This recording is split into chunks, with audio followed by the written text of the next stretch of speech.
Morning, 25 to 8 now on breakfast. Now, the aim of a breakfast show is to keep you informed, let you know what's going on in the day, and wake you up.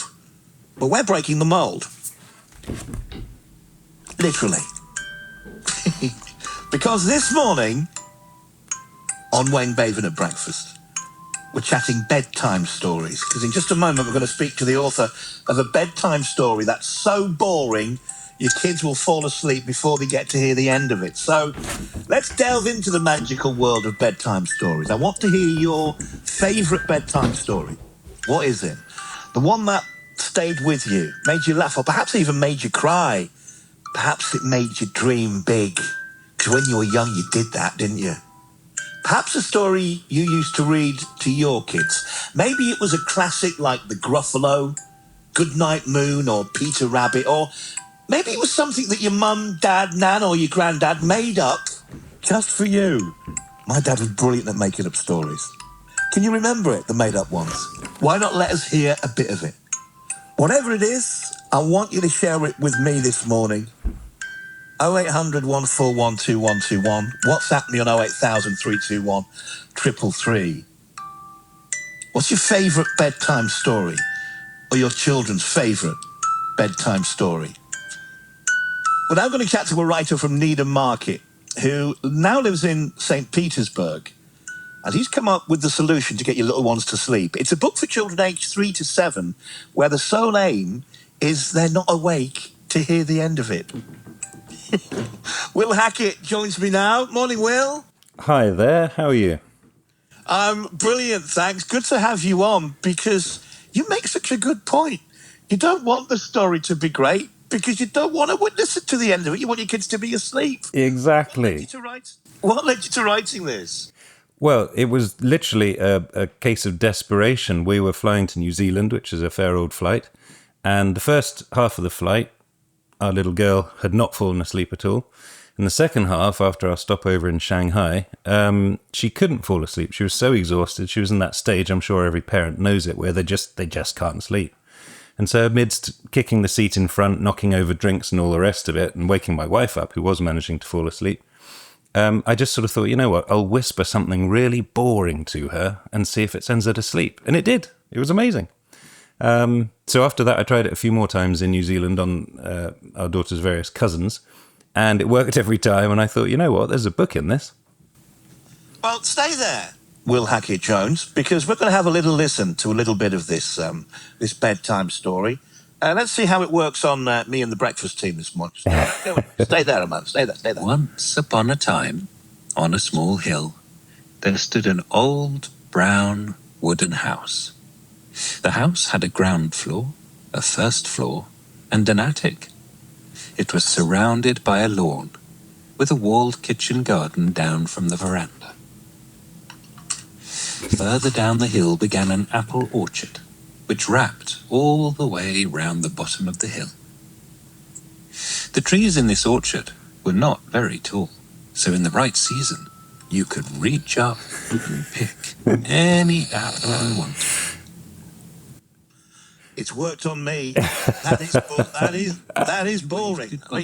That is boring, isn't it? Excellent. We're trying to leverage boredom, you know. It's like a secret, especially this time of year when the kids are going back to school. They've had the summer holidays. They've gotten out of their routine. So, you know, I love The Gruffalo. Everyone does. It's a great book. But is it really what you want kids to be sort of going to sleep to? They get too excited. So Gruffalo first, certainly. But I call this sort of book number 2. You give them The Gruffalo, and when they say, oh, please, just one more book, you say, it's going to be The Old Wooden House, and read that to them. It's worked on your children. Mm-hmm. Has it worked on other people's children? Yeah, so I tried it on my cousin in New Zealand. He's got 2 little girls who are about the same age as mine. They fell asleep to it, although they did ask quite a lot of questions throughout the first half of the story, but then they fell asleep. It worked on a 14-year-old and on my wife in the car. So, yes, you just have to be careful when driving because, you know, you want to be sure you don't put yourself to sleep. She wasn't driving. No, that was me, fortunately. How does it end? Well, you'll have to find out yourself, you know, because I wouldn't like to spoil it, as it were, but nobody really knows how it ends because nobody stayed awake to the end. I think the key thing here as well is your beautiful voice reading that book. You've got to read it in the right tone, haven't you? Well, you know, I have a couple of years of voiceover experience, so that came in handy. And there is an audiobook, so people can download that and just, have me whisper them to sleep. Are you not worried that this just might not sell? Because let's face it, if someone says to you, you want to get this book, it's really boring. It's not a great selling point, is it? Yeah, I mean, there is that. I kind of try to lean into it and just say, have your exciting books, your dragons, your all that sort of thing. But ultimately, you want to be able to go downstairs and have a glass of wine with your other half. You don't want to be upstairs reading to the kids for 6 hours. It's bedtime after all. So, have the fun book and then have the calm down book. You're at a book fair in Moscow at the moment to try and publicise it. How's it going down? Well, I've got my 45 minutes of fame on Saturday, so I'm sort of practicing for it now. I'm looking, seeing what people do, what they get right, what they get wrong, what I can copy.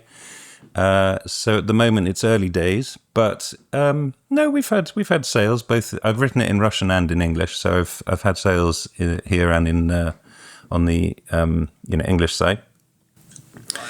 You might as well get the plug-in then. Where can people get it from? Yeah, so I have my own website, willhj.com, and you can find a sample there, the audiobook, all that sort of thing, or on Amazon, of course.